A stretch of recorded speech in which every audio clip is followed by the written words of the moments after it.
have a challenge for you. Thanks. Here, audience, we have the Human-Centered Design Playbook.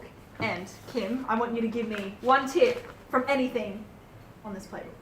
Okay, empathy maps. Empathy maps, you need to focus on the future desired state. Do not focus on the current state of performance. You want the future desired state of performance. And you don't have to do any of these activities yourself. I'm giving 2 tips. Anyway, you need failed. Incorrect. Please try again.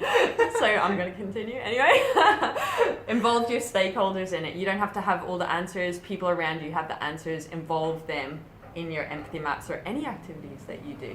So yeah. Nailed it. And how do you end the video? And thanks for watching. Get the human-centered design stuff that we teach on the creatorhub.belvistastudios.com.